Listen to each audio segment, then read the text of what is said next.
അപകടകരമാണ്, ലജ്ജാകരവുമാണ്. അവർ പറയാണ് ബ്രിട്ടീഷുകാരെ വിമർശിക്കുന്ന സിനിമ ഈ കാലഘട്ടത്തിൽ പാടില്ലാത്തതാണ്. എന്താ സംഭവം അറിയോ? പണ്ടൊരു തമ്പുരാൻ, ഇവരുടെ ആശാൻ ബ്രിട്ടീഷുകാരന്റെ ബൂട്ട് സ്വന്തം നാവ് കൊണ്ട് നക്കി നുടഞ്ഞിട്ടുണ്ട്. ഒരിക്കൽ RSSകാരൻ ബ്രിട്ടീഷുകാരന്റെ ബൂട്ടിന്റെ രുചി അറിഞ്ഞിട്ടുണ്ട്. ജീവിതകാലം മുഴുവൻ എത്ര തലമുറ മാറി വന്നാലും, എത്ര താടിയുടെ നീളം കൂടിയാലും പഴയ സവർക്കറുടെ ആ ചെരുപ്പ് നക്കിത്തരം ഇവിടത്തെ സംഘപരിവാരത്തിന് മാറില്ല. ഉദ്ധം സിംഗിന്റെ സിനിമ പ്പെട്ടവരാണ്. ഞങ്ങൾക്ക് മതവികാരം ഇതാ വ്രണപ്പെടുന്നു എന്നെ ആരും പറയാതിരുന്നത്. ആരും പറഞ്ഞില്ല. അവിടെയാണ് മതവർഗീയവാദിയുടെ തന്ത്രം. മതവർഗീയവാദിക്ക് ഇവിടുത്തെ ഏറ്റവും പാവപ്പെട്ടവന്റെ പട്ടിണി വിഷയമേ അല്ല. മതമൗലികവാദിക്ക് ഇവിടുത്തെ ഏറ്റവും സാധാരണക്കാരനായ മനുഷ്യന്റെ വിശപ്പ്, അവന്റെ വേദനകൾ, അവന്റെ സാമൂഹികമായ അസമത്വം വിഷയമേ അല്ല. അവർക്ക് വേണ്ടത് പണമാണ്, അവർക്ക് വേണ്ടത് അധികാരമാണ്. അവർ മതത്തെ ഉപയോഗിച്ച് അതെല്ലാം ഉണ്ടാക്കും. യുവാക്കളോട് പറയുന്ന അഭിമാനകരമായ ഒരു മുദ്രാവാക്യമുണ്ട്: ഞങ്ങളിലില്ല ഹൈന്ദവ രക്തം, ഞങ്ങളിലില്ല മുസ്ലിം രക്തം, ഞങ്ങളിലില്ല ക്രൈസ്തവ രക്തം, ഞങ്ങളിലുള്ളത് മാനവരക്തം എന്ന് അഭിമാനത്തോടെ ഇന്ത്യയിലെ യുവതയെ പഠിപ്പിക്കുന്ന പ്രസ്ഥാനം അതാണ്. ഈ രാജ്യത്തെ ഏറ്റവും വലിയ രാജ്യദ്രോഹിയുടെ പേരാണ് നരേന്ദ്ര ദാമോദർ ദാസ് മോദി. ഈ രാജ്യത്തിന്റെ പ്രധാനമന്ത്രിക്ക് ഒരു രോഗം ബാധിച്ചിട്ടുണ്ട്. അപൂർവമായി മാത്രം മനുഷ്യന് സംഭവിക്കാവുന്ന ഒരു രോഗം. ആ രോഗം അദ്ദേഹത്തെ ബാധിച്ചു കഴിഞ്ഞിരിക്കുന്നു. ലോകത്ത് മനഃശാസ്ത്രജ്ഞന്മാരും ലോകത്തെ മെഡിക്കൽ സയൻസും കൂടുതൽ ഗവേഷണങ്ങൾ നടത്താൻ സാധ്യതയുണ്ട് ആ രോഗത്തെക്കുറിച്ച്. ആ രോഗം ഇങ്ങനെയാണ്: താടിയുടെ നീളം കൂടുന്നതിനനുസരിച്ച് തലച്ചോറിന്റെ ഭാരം കുറഞ്ഞു വരുന്ന ഒരു പ്രത്യേക രോഗം. ആ രോഗം ബാധിച്ച ഒരാൾ ഈ രാജ്യത്തിന്റെ പ്രധാനമന്ത്രിയാണ്. ആ പ്രധാനമന്ത്രി ഈ രാജ്യത്തെ വിൽക്കും. 88-ൽ മലയാളത്തിന്റെ നവോത്ഥാന നായകൻ ഗുരുദേവൻ, അന്ന് നാടുവാശാൻ എന്നാണ് ഗുരുദേവനെ നാട് വിളിച്ചത്. നാടുവാശാൻ 1888-ൽ അരുവിപ്പുറത്ത് നെയ്യാറിൽ ഒന്ന് മുങ്ങി നിവർന്നു. നെയ്യാറിന്റെ തണുപ്പിൽ മുങ്ങി നിവർന്നപ്പോ ഗുരുദേവന്റെ കയ്യിൽ ഒരു കല്ല് കിട്ടി. ആ കല്ല് ഗുരുദേവൻ ആ തീരത്ത് പ്രതിഷ്ഠിച്ചു. ചരിത്രം ആ പ്രതിഷ്ഠയെ ഈഴവ ശിവനെ പ്രതിഷ്ഠിച്ചു എന്നാണ് വിളിച്ചത്. സത്യത്തിൽ ആ പ്രതിഷ്ഠയോടൊപ്പം തന്നെ വളരെ പ്രധാനപ്പെട്ട മറ്റൊന്നുകൂടി അത് സംഭവിച്ചിട്ടുണ്ട്.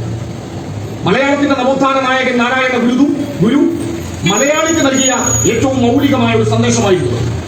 എന്താണ് മലയാളിയുടെ മുദ്രാവാക്യമെന്ന് ഗുരുദേവൻ അന്ന് കുറിച്ചു: ജാതിഭേദം മതദ്വേഷമേതുമില്ലാതെ സർവരും, ജാതിഭേദം മതദ്വേഷമേതുമില്ലാതെ സർവരും സ്വാതന്ത്ര്യത്തോടെ വാഴുന്ന മാതൃകാ സ്ഥാനമാണിത്. ഈ നാടിനെ കുറിച്ച്, നമ്മുടെ കേരളത്തെ കുറിച്ച്, മനുഷ്യരും ഒരുമിച്ച് ജീവിക്കേണ്ട ഈ മണ്ണിനെ കുറിച്ച് ഗുരുദേവൻ കുറിച്ച വാക്കാണ് ജാതിഭേദം മതദ്വേഷമേതുമില്ലാതെ സർവരും സ്വാതന്ത്ര്യത്തോടെ വാഴുന്ന മാതൃകാ സ്ഥാനമാണ് ഈ നാട്. ജാതിക്കും മതത്തിനും അപ്പുറം മനുഷ്യർ ഒരുമിച്ച് നിൽക്കേണ്ട മണ്ണാണ് ഈ മണ്ണിനെ. ആരാണ് മതം പറഞ്ഞ് ഭിന്നിപ്പിക്കുന്നത്? ആർക്കാണ് മതത്തിന്റെ പേരിൽ മനുഷ്യനെ ഭിന്നിപ്പിക്കാനുള്ള താല്പര്യമുള്ളത്? പ്രിയപ്പെട്ടവരെ, വർഗീയവാദികൾ നമ്മുടെ നാട്ടിൽ പെരുകുകയാണ്. മതം പറഞ്ഞ് മനുഷ്യനെ ഭിന്നിപ്പിക്കുന്നവർ ഈ നാട്ടിലും പല നാട്ടിലും പെരുകിക്കൊണ്ടേയിരിക്കുകയാണ്. ഇങ്ങനെ ഒരു കാലത്ത് ഡിവൈഎഫ്ഐ ഇന്ത്യയിലെ യുവാക്കളോട് പറയുന്ന അഭിമാനകരമായ ഒരു മുദ്രാവാക്യമുണ്ട്: ഞങ്ങളിലില്ല ഹൈന്ദവ രക്തം, ഞങ്ങളിലില്ല മുസ്ലിം രക്തം, ഞങ്ങളിലില്ല ക്രൈസ്തവ രക്തം, ഞങ്ങളിലുള്ളത് മാനവരക്തം എന്ന് അഭിമാനത്തോടെ ഇന്ത്യയിലെ യുവതയെ പഠിപ്പിക്കുന്ന പ്രസ്ഥാനം അതാണ് ഡിവൈഎഫ്ഐ. ആ ഡിവൈഎഫ്ഐ ഈ നാടിനോട് പറയുന്ന ഏറ്റവും വിനയപൂർവമായ ഒരു സന്ദേശം: പ്രിയപ്പെട്ടവരെ, മതങ്ങളല്ല വർഗീയത സൃഷ്ടിക്കുന്നു. ഇസ്ലാമിക വർഗീയതയ്ക്ക് കാരണം പരിശുദ്ധ ഖുർആനല്ല.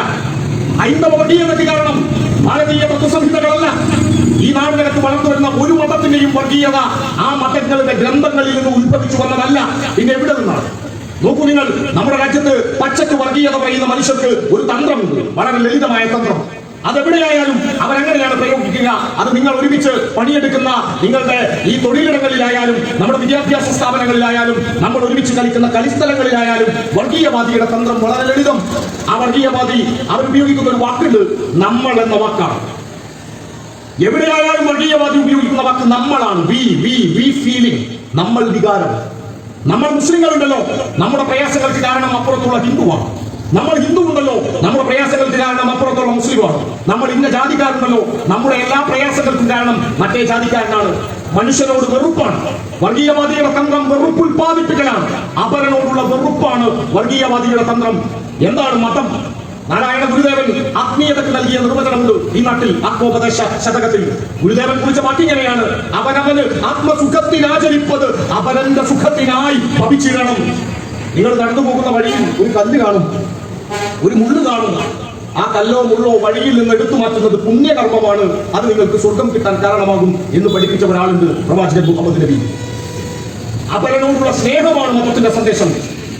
നിന്റെ അയൽവാസി പട്ടിണി കിടക്കുമ്പോൾ എന്നാണ് പറഞ്ഞത് നിന്റെ അയൽവാസിയായ ഇന്ന മതക്കാരൻ എന്നല്ല മതം പഠിപ്പിച്ചത്. ലോകാ സമസ്ത സുഖിനോ ഭവന്തു എന്നാണ് ലോകത്തിലെ ഹിന്ദു മാത്രം സുഖിനോ ഭവന്തു എന്നല്ല. പ്രിയപ്പെട്ടവരെ, മതങ്ങളുടെ വർഗീയത ഉണ്ടാക്കിയതാരാണ്? എന്താണ് മതവർഗീയവാദിയുടെ സ്വഭാവം? മതവർഗീയവാദിയെ കാണാൻ വളരെ എളുപ്പമാണ്.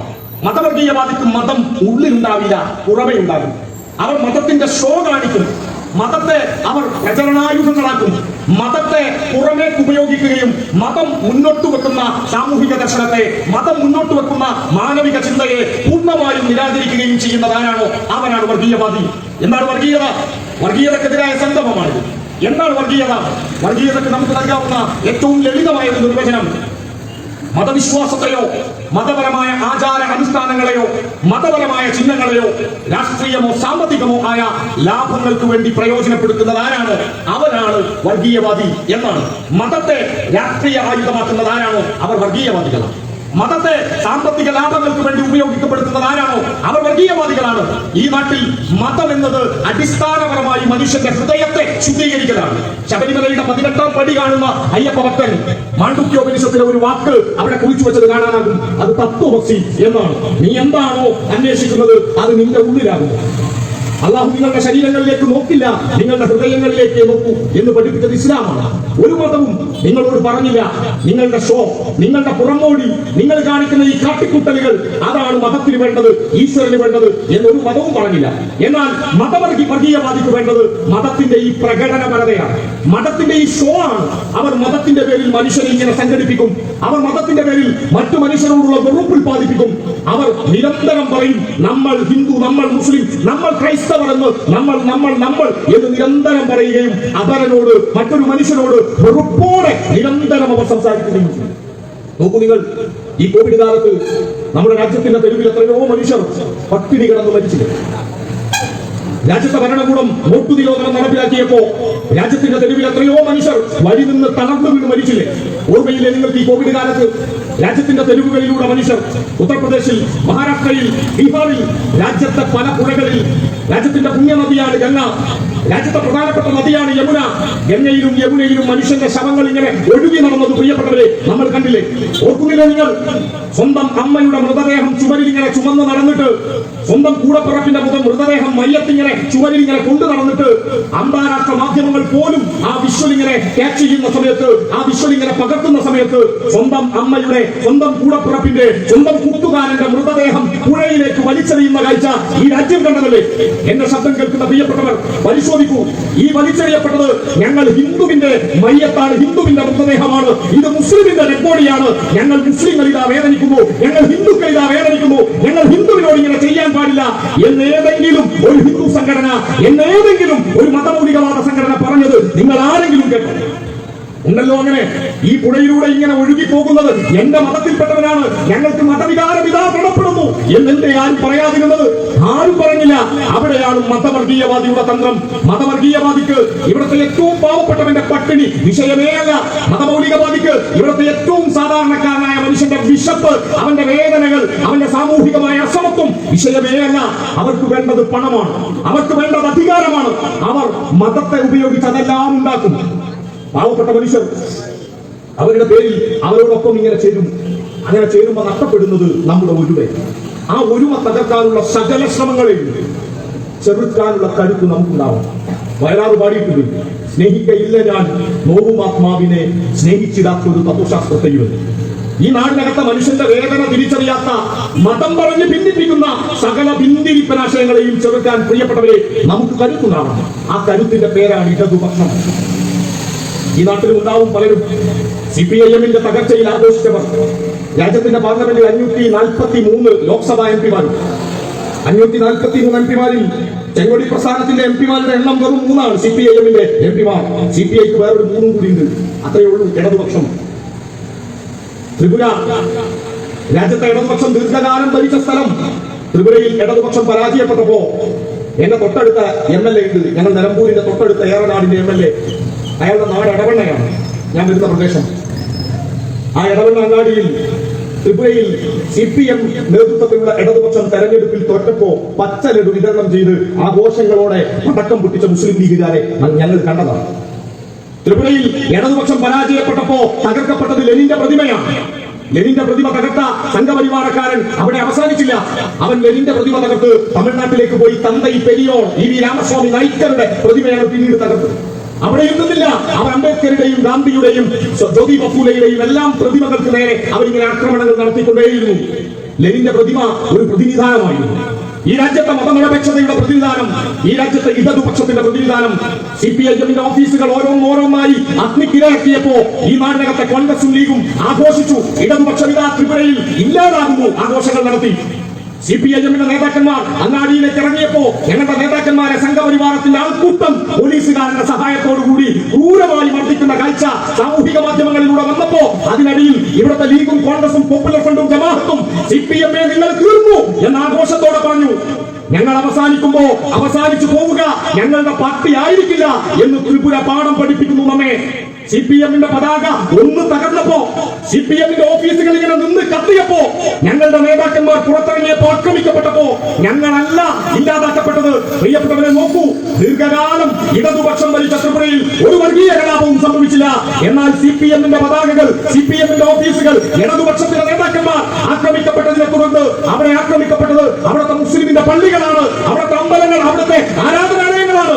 നോക്കൂ നിങ്ങൾ, ഇടതുപക്ഷത്തിന്റെ പതാക ഒന്ന് താഴ്ന്നാൽ ഇടതുപക്ഷമല്ല തോൽക്കുക, ഇടതുപക്ഷം ഇല്ലാതായാൽ പരാജയപ്പെടുക ഈ നാടിന്റെ മതനിരപേക്ഷതയാകും. എന്നെ കേൾക്കുന്ന ലീഗിന്റെയും കോൺഗ്രസിന്റെയും പോപ്പുലർ ഫ്രണ്ടിന്റെയും ഒക്കെ ആളുകൾ ഇവിടെ എവിടെയെങ്കിലും ഉണ്ടെങ്കിൽ നിങ്ങളുടെ രാഷ്ട്രീയത്തോട് അഭിപ്രായ ഭിന്നത സൂക്ഷിച്ചുകൊണ്ട് തന്നെ സൗഹാർദ്ദത്തോടെ വിനയത്തോടെ ഒരു ചോദ്യം ചോദിക്കേണ്ട സുഹൃത്തെ, നിങ്ങൾക്കൊരു വർക്ക് ഞാൻ തരാം, ഞങ്ങളെ അടിക്കാനുള്ള ഒരു വടി പറഞ്ഞുതരാം. നിങ്ങളൊരു കാര്യം ചെയ്യും. ത്രിപുരയിൽ CPIM ഭരിച്ച കാലത്ത് ത്രിപുരയിൽ എത്ര വർഗീയ കലാപം നടന്നു അതിന്റെ കണക്ക് അങ്ങാടിയിൽ വെക്കും. വേണമെങ്കിൽ പറയാമല്ലോ, ഞങ്ങൾ ഭരിച്ച കാലത്ത് നടത്തിയത് നിങ്ങളൊന്ന് വെക്ക്. പശ്ചിമ ബംഗാൾ ഓർമ്മയില്ലേ നിങ്ങൾക്ക്? ഇടതുപക്ഷം പരാജയപ്പെട്ട സ്ഥലം ഓർമ്മയുണ്ടോ? ഗാന്ധിയെ ഈ രാജ്യത്തിന്റെ രാഷ്ട്രപിതാവ് ഇന്ത്യക്ക് സ്വാതന്ത്ര്യം കിട്ടുമ്പോൾ എവിടെയായിരുന്നു? ഡൽഹിയിൽ ചെങ്കോട്ടയിൽ ഉണ്ടായിരുന്നു. ദേശീയ പതാക ഉയർത്താൻ ഉണ്ടായിരുന്നില്ലല്ലോ. കൽക്കത്തയുടെ തെരുവിൽ ഹിന്ദുവും മുസ്ലിമും പരസ്പരം കൊന്നു തള്ളുമ്പോൾ മനുഷ്യ കബന്ധങ്ങൾക്കിടയിലൂടെ അരുത് അരുത് എന്ന് പറഞ്ഞ് നടന്ന മനുഷ്യനായിരുന്നില്ലേ ഗാന്ധി? ഇന്ത്യയുടെ ചരിത്രത്തിലെ ഏറ്റവും ഭീകരമായ വർഗീയ കലാപം നടന്ന നാടായിരുന്നു പശ്ചിമ ബംഗാൾ. ആ ബംഗാളിൽ ഇടതുപക്ഷം ഭരിച്ച 33 വർഷക്കാലം വർഗീയ കലാപങ്ങൾ ഇല്ലാത്ത നാടായി. ഇപ്പോഴോ ഇടതുപക്ഷം പരാജയപ്പെടുമ്പോൾ പരാജയപ്പെടുന്നത് ഈ നാടിന്റെ മതനിരപേക്ഷതയാണ്. ഈ നാടിന്റെ അഭിമാനത്തെ തകർക്കാൻ ശ്രമിക്കുന്നവർ, ഈ നാടിന്റെ മതനിരപേക്ഷതയെ തകർക്കാൻ ശ്രമിക്കുന്നവർ, അവർക്ക് ഈ രാജ്യത്തെ ഇടതുപക്ഷത്തെ തകർക്കണം. ഇടതുപക്ഷം ഇല്ലാതായാൽ ഇല്ലാതാക്കപ്പെടുക ഈ നാടിന്റെ ഒരുമയാണ്. അതുകൊണ്ട് കൂടുതൽ കരുത്തോടെ ജാഗ്രതയോടെ ഇടതുപക്ഷത്ത് നിൽക്കേണ്ടവരാണ് നമ്മൾ. നോക്കൂ നിങ്ങൾ, നമ്മുടെ രാജ്യത്തിന്റെ ചരിത്രത്തെ പതുക്കെ പതുക്കെ മായ്ക്കുകയാണ്. ഈ അടുത്ത് ഒരു സിനിമ ഇറങ്ങിയിട്ടുണ്ട്, ജയ് ഭീം. നിങ്ങളെല്ലാവരും കണ്ടിട്ടുണ്ടാവും. ഞാൻ ജയ് ഭീമിനെ കുറിച്ചല്ല പറയുന്നത്. സർദാർ ഉദ്ധം എന്ന പേരിൽ ഒരു സിനിമ ഈ അടുത്ത് പ്രസിദ്ധീകരിക്കപ്പെട്ടു, ഈ അടുത്ത് പുറത്തിറങ്ങിയിട്ടുണ്ട്. പലരും കണ്ടിട്ടുണ്ടാവും. കാണാത്ത സഖാക്കൾ തീർച്ചയായും ആ സിനിമ കാണണം. സർദാർ ഉദ്ധം. നമ്മുടെ രാജ്യത്ത് നിന്ന് ഒരു സിനിമ ഓസ്കാർ നോമിനേഷൻ പോകണമെങ്കിൽ, ഓസ്കാർ കിട്ടണമെങ്കിൽ ആ കമ്മിറ്റി തീരുമാനിക്കണം. പക്ഷേ ഓസ്കാറിന് നമ്മുടെ നാട്ടിൽ ഒരു സിനിമ പോകണമെങ്കിൽ ഈ രാജ്യത്തെ ഗവൺമെന്റിന്റെ പിന്തുണ ഉണ്ടാവണം. ഗവൺമെന്റ് നോമിനേറ്റ് ചെയ്യുന്ന ഒരു സിനിമയ്ക്ക് ഓസ്കാറിന് പോകാൻ പറ്റും. അത് സ്വീകരിക്കില്ല എന്നുള്ളത് വേറെ കാര്യം. നമുക്ക് ഇവിടുന്ന് നോമിനേറ്റ് ചെയ്യാം. ഇന്ത്യയിലെ ഏറ്റവും പ്രധാനപ്പെട്ട സമരങ്ങളിൽ ഒന്നല്ലേ ജാലിയൻ വാലാബാഗ്? 380-ലധികം മനുഷ്യർ വെടിയേറ്റ് മരിച്ച ഒരു മണ്ണല്ലേ ജാലിയൻ വാലാബാഗ്?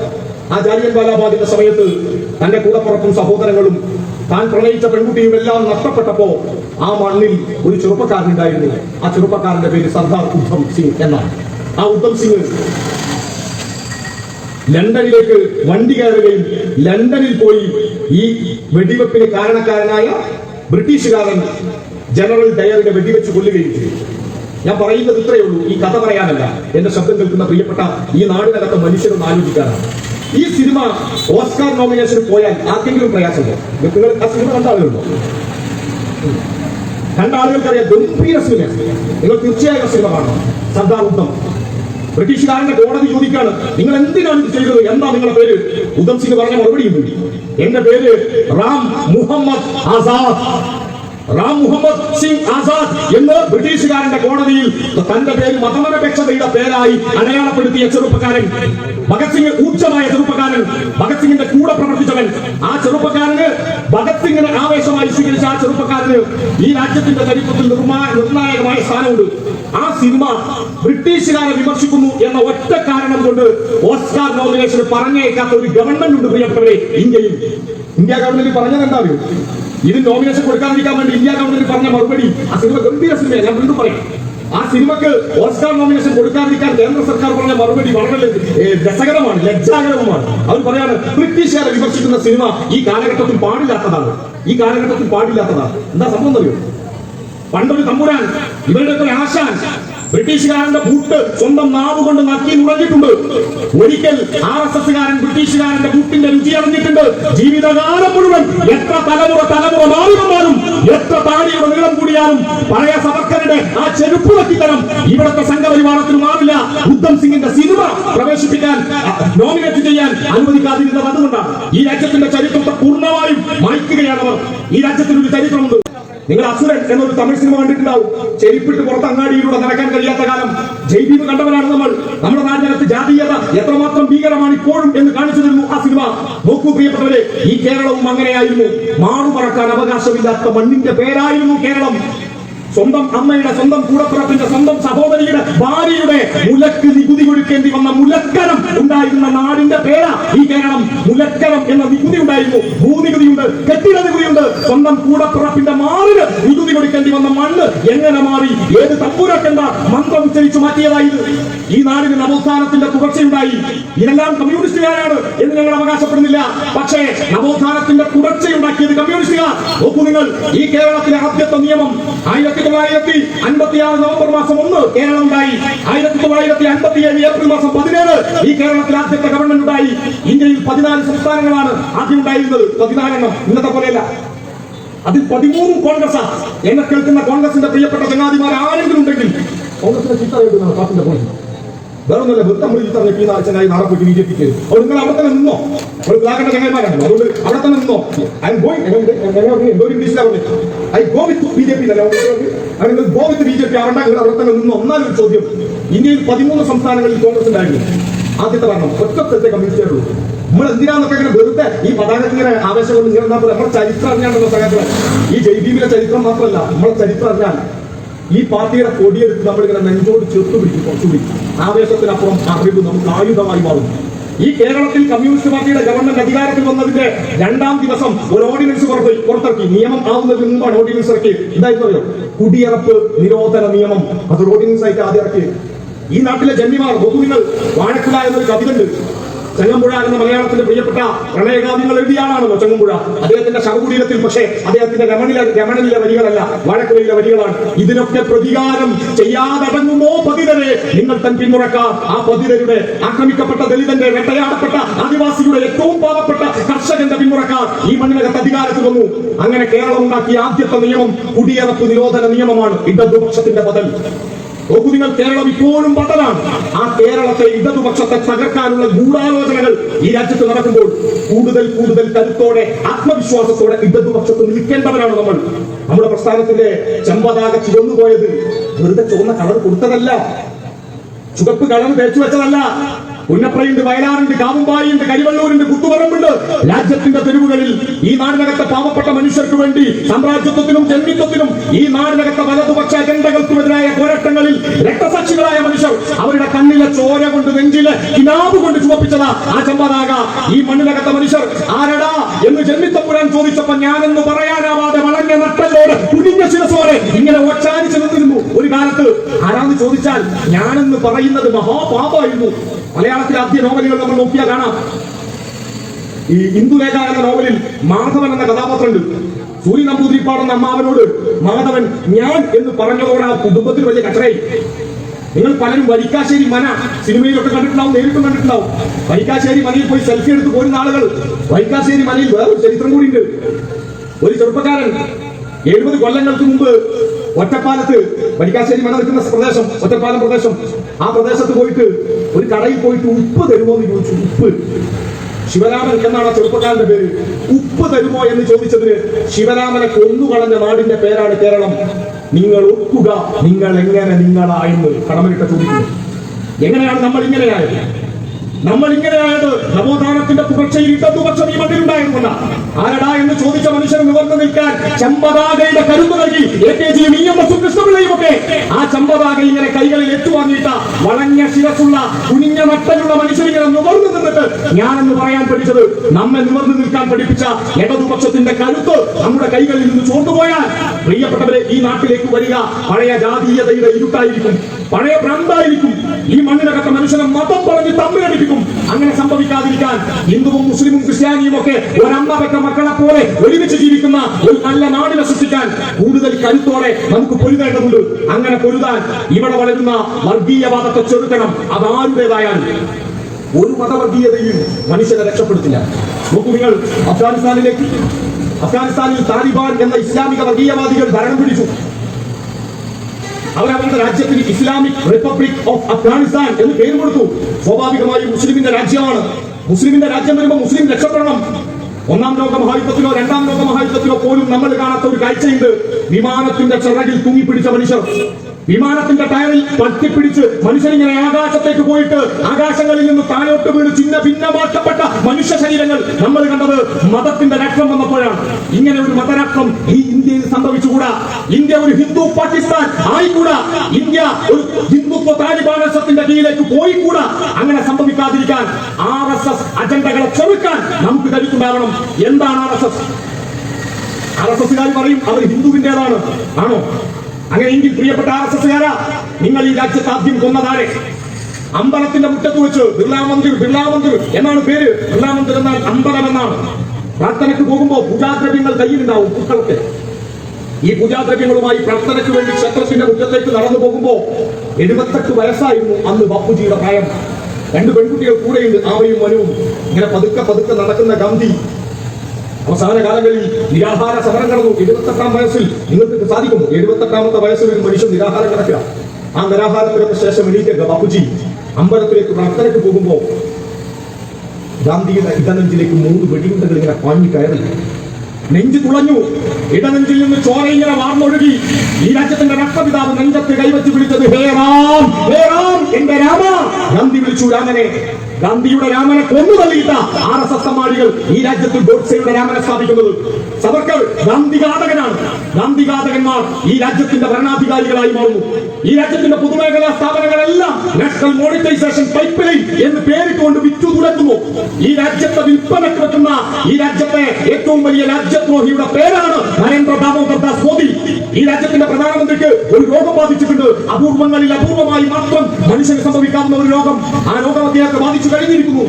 ലോകത്ത് മനഃശാസ്ത്രജ്ഞന്മാരും ലോകത്തെ മെഡിക്കൽ സയൻസും കൂടുതൽ ഗവേഷണങ്ങൾ നടത്താൻ സാധ്യതയുണ്ട് ആ രോഗത്തെ കുറിച്ച്. ആ രോഗം ഇങ്ങനെയാണ്: താടിയുടെ നീളം കൂടുന്നതിനനുസരിച്ച് തലച്ചോറിന്റെ ഭാരം കുറഞ്ഞു വരുന്ന ഒരു പ്രത്യേക രോഗം. ആ രോഗം ബാധിച്ച ഒരാൾ ഈ രാജ്യത്തിന്റെ പ്രധാനമന്ത്രിയാണ്. ആ പ്രധാനമന്ത്രി ഈ രാജ്യത്തെ വിൽക്കുന്നു. ഈ രാജ്യത്തെ മനുഷ്യനെ മതം പറഞ്ഞ് ഭിന്നിപ്പിക്കുന്നു. എന്താണ് മതനിരപേക്ഷത എന്നതിന്റെ സത്ത പോലും അറിയാത്തവർ. ഈ രാജ്യം അടിസ്ഥാനപരമായി മതനിരപേക്ഷ രാജ്യമാണ്. നോക്കൂ നിങ്ങൾ ഭരണഘടനയിലേക്ക്, എത്ര സുന്ദരമാണ്. രാജ്യത്തിന്റെ ഭരണഘടന അംഗീകരിക്കാത്തവനാണ് RSS. രാജ്യത്തിന്റെ ദേശീയ ഗാനം അംഗീകരിക്കാത്തവനാണ് RSS. രാജ്യത്തിന്റെ ദേശീയ പതാക അംഗീകരിക്കാത്തവനാണ് RSS. എന്താണ് തെളിവ്? വിചാരധാര പേജ് നമ്പർ 237 മുതൽ പരിശോധിച്ചു. RSSകാരന്റെ പുസ്തകം ഒറിജിനൽ വായിച്ചതിന്റെ ആത്മവിശ്വാസത്തിൽ ഉറപ്പിൽ പറയുന്നു, രാജ്യത്തിന്റെ ഭരണഘടന അംഗീകരിക്കാത്ത ഒരേ ഒരു സംഘടനയെ ഈ രാജ്യത്തുള്ളൂ, അത് RSS. ദേശീയ ഗാനവും ദേശീയ പതാകയും അംഗീകരിക്കാത്തവർ ഈ രാജ്യത്തിന്റെ ഭരണഘടന ഒന്ന് കാണണം. ഈ രാജ്യം എന്താണ്? What is India? ഇന്ത്യ എന്ന ചോദ്യം പണ്ട് സ്കൂളിലൊക്കെ നിങ്ങൾ കേട്ടിട്ടുണ്ടാവും. ഇന്ത്യയെ കുറിച്ച് നിങ്ങൾ പഠിച്ച ആദ്യത്തെ പാഠം എന്തായിരുന്നു? ഇന്ത്യയെ കുറിച്ച് നമ്മൾ പഠിച്ച ആദ്യത്തെ പാഠം നാനാത്വത്തിൽ ഏകത്വത്തിന്റെ നാട്. ഇതല്ലേ നമ്മൾ ആദ്യം ഓർമ്മ പണ്ട് സ്കൂളിൽ പോയപ്പോ? നാനാത്വത്തിൽ ഏകത്വത്തിന്റെ നാട്. എന്താണ് ഈ സാധനം? നാനാജാതി മനുഷ്യരുണ്ട്. ഈ രാജ്യത്ത് വെറും 14 ആൾ സംസാരിക്കുന്ന ഭാഷയുണ്ട്. വെറും 14 ആൾ സംസാരിക്കുന്നത്. നമ്മളിവിടെ ഓട്ടോസ് അടിച്ച് പോകില്ലേ? കൊട്ടയിലിരുന്ന് പോകുന്ന മനുഷ്യന്മാരുണ്ട്. കൊട്ടയിലേക്ക് ഹിമാലയത്തിൽ പോയ ആളുകൾക്ക് കാണാൻ പറ്റും. പഹാഡി ലോകുകളുണ്ട് ഈ രാജ്യത്ത്. പഹാഡി ലോക് എന്ന് പറഞ്ഞാൽ ഒരാളിങ്ങനെ നടന്നു ഹിമാലയത്തിലേക്കൊക്കെ നമ്മൾ പോകുമ്പോൾ ആ ബാക്കിലൊരു കൊട്ട ഉണ്ടാവും. ആ കൊട്ടയിൽ ചെന്നിട്ട് നമുക്ക് പോവാം. ഇങ്ങനെയും മനുഷ്യന്മാർ. മാംസവും മത്സ്യവും കഴിക്കുന്ന ബ്രാഹ്മണരുണ്ട് ഈ രാജ്യത്ത്. ബംഗാളിലെ ആ ബ്രാഹ്മണർ മത്സ്യം കഴിക്കും. ക്ഷേത്രത്തിലേക്ക് രക്തം പാടില്ല എന്നാണല്ലോ. ക്ഷേത്രങ്ങളിൽ രക്തം പാടില്ല, അല്ലെങ്കിൽ അതൊക്കെ അശുദ്ധിയാണ്. എന്നാൽ രാജ്യത്തെ പ്രധാനപ്പെട്ട ക്ഷേത്രങ്ങളിൽ ഒന്നായ കൽക്കത്തയിലെ കാളിഘട്ട്, അത് ഏറ്റവും പ്രധാനപ്പെട്ട വഴിപാടുകളിൽ ഒന്ന് അവിടെ മൃഗബലിയാണ്. രാജ്യത്ത് വൈവിധ്യങ്ങളുണ്ട്. ഈ വൈവിധ്യങ്ങളുടെ ഈ നാടിനെ ആരാണ് ഇല്ലാതാക്കുന്നത്? ഈ രാജ്യത്തിന്റെ ഭരണഘടന മാത്രമാണ് നമ്മുടെ ആയുധം. നോക്കൂ നിങ്ങൾ, ഈ രാജ്യം നമ്മളോട് പറയുന്നു എന്താണ് ഇന്ത്യ? What is India? ഈ രാജ്യത്തെ വർഗീയവാദികൾ തട്ടിയെടുക്കാൻ ശ്രമിക്കുന്ന സമയത്ത് രാജ്യത്തിന്റെ ഭരണഘടന നമുക്ക് ആയുധമാണ്. ഭരണഘടന പറയുന്നു, we the people of India having solemnly resolved to constitute India into a sovereign socialist secular democratic republic. India എന്ന ചോദ്യത്തിന്റെ ഉത്തരം ഇതാണ്. ഇന്ത്യ എന്ന് പറയുന്നത് പരമാധികാര സ്ഥിതി സമത്വ മതനിരപേക്ഷ ജനാധിപത്യ റിപ്പബ്ലിക്കാണ്. ആ മതനിരപേക്ഷ ജനാധിപത്യ റിപ്പബ്ലിക്കിനെ നാളെയും നിലനിർത്തണം. ഈ രാജ്യത്തെ 2024 RSSകാരൻ പിടിമുറുക്കാൻ ശ്രമിക്കുകയാണ്. 2025 ഇന്ത്യയെ മതരാഷ്ട്രമാക്കാൻ RSS ശ്രമിക്കും. ഇന്ത്യയെ ഹിന്ദു രാഷ്ട്രമാക്കിയാൽ ഹിന്ദുവിന് രക്ഷയുണ്ടാക്കുക. അങ്ങനെയെങ്കിൽ RSSകാരന്റെ ചരിത്രം നോക്കൂ. RSSകാരന്റെ കുറുവടി കൊണ്ട് ആദ്യത്തെ അടിയേറ്റത് ഈ രാജ്യത്തെ ദളിതനാണ്. RSSന്റെ ചരിത്രത്തിൽ ദളിതൻ അംബേദ്കറുടെ ജാതിയായ മഹറുകൾ പൊതുകിണറ്റിൽ നിന്ന് വെള്ളം കുടിക്കാൻ പോയപ്പോ അവരെ ആക്രമിക്കാനാണ് ചിത്പാവൻ ബ്രാഹ്മണന്മാർ RSS എന്ന സംഘടന ഉണ്ടാക്കിയത്.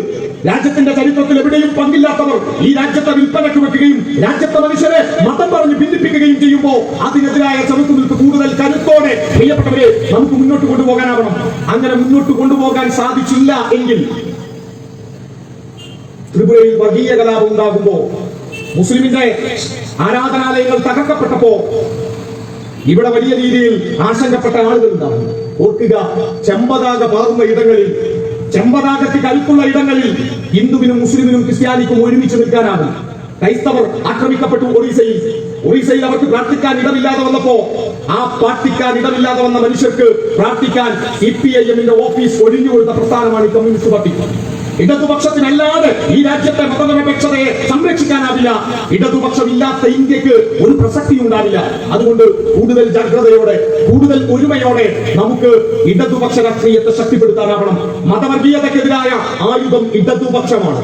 മതവർഗീയതയ്ക്ക് ചെറുക്കാനുള്ള ആയുധം ഇടതുപക്ഷത്തെ ശക്തിപ്പെടുത്തലാണ്. അതുകൊണ്ട് ഇടതുപക്ഷത്തിന്റെ പതാകയെ തകർക്കാൻ സകല വർഗീയവാദിയും ശ്രമിക്കും. ആ കൂട്ടത്തിൽ ഇവിടുത്തെ പോപ്പുലർ ഫ്രണ്ട് ഉണ്ടാവും, ജമാഅത്തെ ഇസ്ലാമി ഉണ്ടാവും. ഇവിടെ ജമാഅത്തെ ഇസ്ലാമിക്കാരുണ്ടെങ്കിൽ ഓരോ വലിയ മാന്യന്മാരായിരിക്കും. കൂട്ടത്തിൽ വലിയ ഡീസന്റ് പാർട്ടീസ് ആയിട്ട് വരിക. ട്രെയിൻഡ് ക്രിമിനൽസ് ആണ്, വൃത്തികെട്ട തലച്ചോറിന്റെ ഉടമകളാണ്. ജമാഅത്തെ ഇസ്ലാമിയെ നമ്മൾ കാണേണ്ടത് RSSനെ പോലെ തന്നെയാണ്. RSSനെ പോലെ തന്നെയാണ് എന്ന് ഞാൻ പറയുന്നതിന്റെ അടിസ്ഥാനം എന്ത്? വായിക്കൂ. IPH എന്ന പ്രസിദ്ധീകരണശാല ഒരു പുസ്തകം ഇറക്കിയിട്ടുണ്ട്. IPH, ഇസ്ലാമിക് പബ്ലിഷിംഗ് ഹൗസ് എന്നാണ് പേര്. ജമാഅത്തെ ഇസ്ലാമിയുടെ പ്രസിദ്ധീകരണശാല. പുസ്തകത്തിന്റെ പേരിങ്ങനെയാണ്: ദേശീയത്വം, മതേതരത്വം, ജനാധിപത്യം, ഒരു താത്വിക വിശകലനം. ആവർത്തിക്കുന്നു: ദേശീയത്വം, മതേതരത്വം, ജനാധിപത്യം, ഒരു താത്വിക വിശകലനം. പുസ്തകം എഴുതിയത് മൗലാന അബുൽ അഅ്ല മൗദൂദി. ആരാണ് മൗദൂദി? ജമാഅത്തെ ഇസ്ലാമിയുടെ സ്ഥാപകൻ. ആ പുസ്തകത്തിന്റെ പേജ് നമ്പർ 14 പരിശോധിക്കൂ. ഇവിടുത്തെ ജമാഅത്തെ ഇസ്ലാമിക്കാരൻ ഇടതുപക്ഷത്തെ ആക്രമിക്കാൻ പോപ്പുലർ ഫ്രണ്ടിന് കരുത്തായി നിൽക്കുന്നവർ, ഇവിടുത്തെ വർഗീയവാദത്തെ സഹായിക്കുന്ന, അതിന്റെ ആശയം ഉത്പാദിപ്പിക്കുന്നവർ, അവർ എഴുതി വെച്ചിട്ടുണ്ട് RSS എന്താണോ ജനാധിപത്യത്തെ കാണുന്നത് അങ്ങനെ തന്നെയാണ് ഇവിടുത്തെ മൗദൂദിസ്റ്റുകളും കാണുന്നത്. നോക്കൂ നിങ്ങൾ അവരുടെ പുസ്തകം, 3-ാമത്തെ പാരഗ്രാഫ്, 14-ാമത്തെ പേജ്. ഞാൻ ഈ പറയുന്നത് ആവേശം കൊണ്ട് പ്രസംഗത്തിൽ പറയുന്നതാണ് എന്ന് ആർക്കെങ്കിലും തോന്നുന്നുണ്ടെങ്കിൽ എന്റെ ഫോൺ നമ്പർ ഇവിടുത്തെ സഖാക്കളുടെ കയ്യിൽ ഉണ്ടാവും. ഈ പുസ്തകത്തിന്റെ ഫോട്ടോ നിങ്ങൾക്ക് എടുത്തയക്കാൻ ഞാൻ പ്രസന്നദ്ധമാണ്. പേജ് നമ്പർ 14 3-ാമത്തെ പാരഗ്രാഫ് ഇങ്ങനെയാണ്. നീ കേൾക്കണം: ഹേ മുസൽമാന്മാരെ, മൗദൂദി വിളിക്കുക. വലിയ മുഖ്യത്തോട്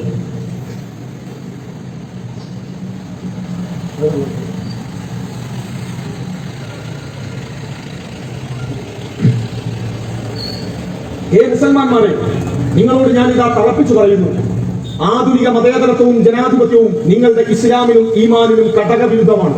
അടുത്ത വരിയാക്കണേ. ഉപ്പുൽ വതൻ മിനൽ ഈമാൻ എന്ന് പഠിപ്പിച്ച ഒരു മതമാണ് ഇസ്ലാം. സാമൂതിരി രാജാവിന് വേണ്ടി, രാജ്യത്തിന് വേണ്ടി പടവരുതൽ മുസ്ലിമിന്റെ കടമയാണ് എന്ന് പഠിപ്പിച്ച സൈനുദ്ദീൻ മക്തൂമിന്റെ നാടാണിത്. എന്നാൽ മൗദൂദി പഠിപ്പിച്ചത് കേൾക്കൂ നിങ്ങൾ: ജനാധിപത്യത്തിനും മതനിരപേക്ഷതയ്ക്കും വേണ്ടി നിങ്ങൾ പ്രവർത്തിച്ചാൽ നിങ്ങളുടെ പരിശുദ്ധ ഖുർആനിനെ പുറങ്കാലുകൊണ്ട് തട്ടിത്തെറിപ്പിക്കലാണ്. അക്ഷരാർത്ഥത്തിൽ ഈ വാക്കുകൾ എഴുതി വെച്ചിട്ടുണ്ട് മൗദൂദിസ്റ്റുകൾ. അവരാണ് ഇവിടെ വന്ന് ഇടതുപക്ഷത്തിനെതിരായ വർത്തമാനങ്ങൾ പറയുന്നത്. പ്രിയപ്പെട്ടവരെ, ഒരു മതത്തിനോടും നമുക്ക് അകൽച്ചയില്ല. ഒരു മതവും നമ്മുടെ ശത്രുവല്ല. എല്ലാ മതത്തിൽപ്പെട്ടവരും ഇടതുപക്ഷത്തിന്റെ പതാകയ്ക്ക് കീഴിലുണ്ട്. ഇടതുപക്ഷം മനുഷ്യരെ ഒരുമിച്ച് നിർത്താനാണ് ആഗ്രഹിക്കുന്നത്. അതുകൊണ്ട് ഇടതുപക്ഷത്തെ തകർക്കാൻ ശ്രമിക്കുന്ന RSSനും പോപ്പുലർ ഫ്രണ്ടിനും ലീഗിനും കോൺഗ്രസിനും സകല ജമാഅത്ത് വർഗീയവാദികൾക്കും ചെറുക്കാൻ, അവരുടെ അജണ്ടകളെ ചെറുക്കാൻ ഇവിടെ ഇടതുപക്ഷം ഉണ്ടാവണം. ഇടതുപക്ഷത്തിന്റെ പതാക താഴ്ന്നു പോയാൽ തകർന്നു പോകുക മതനിരപേക്ഷതയാണ് എന്ന തിരിച്ചറിവുണ്ടാകണം. ഇടതുപക്ഷത്തിന്റെ പതാക തകർക്കാൻ ശ്രമിക്കുന്ന സകല ഇന്ത്യൻ ശക്തികളുടെയും മുന്നിൽ ഈ വെളുത്ത പതാകയെ ചൂണ്ടി, നമ്മുടെ ചെമ്പതാകയെ ചൂണ്ടി അഭിമാനത്തോടെ നമ്മൾ ഇങ്ങനെ പാടും: ഇല്ലില്ല എല്ലാ വെളിച്ചവും കെട്ടുപോകില്ല, ഇല്ലില്ല എല്ലാ വെളിച്ചവും കെട്ടുപോകില്ല, ഈ മധ്യധീരതൻ പതാക താഴും വരെ ഇല്ലില്ല എല്ലാ വെളിച്ചവും കെട്ടുപോകില്ല. ഈ മണ്ണിന്റെ വെളിച്ചം കെട്ടുപോവാതിരിക്കാൻ, ഈ മണ്ണിന്റെ മതനിരപേക്ഷതയുടെ കരുത്ത് ചോർന്നുപോവാതിരിക്കാൻ, ഈ മണ്ണിന്റെ മാനവികതയുടെ കരുത്ത് നഷ്ടപ്പെടാതിരിക്കാൻ ഹിന്ദുവിനും മുസ്ലിമിനും ക്രൈസ്തവനും മതമുള്ളവനും ഇല്ലാത്തവനും ആണിനും പെണ്ണിനും ട്രാൻസ്ജെൻഡറിനും ഒരുമിച്ച് ജീവിക്കുന്ന, അഭിമാനത്തോടെ ജീവിക്കുന്ന ഒരു മണ്ണിനെ സൃഷ്ടിക്കാൻ ഇടതുപക്ഷം കൂടുതൽ കരുത്തോടെ മുന്നോട്ട് പോവേണ്ടതുണ്ട്.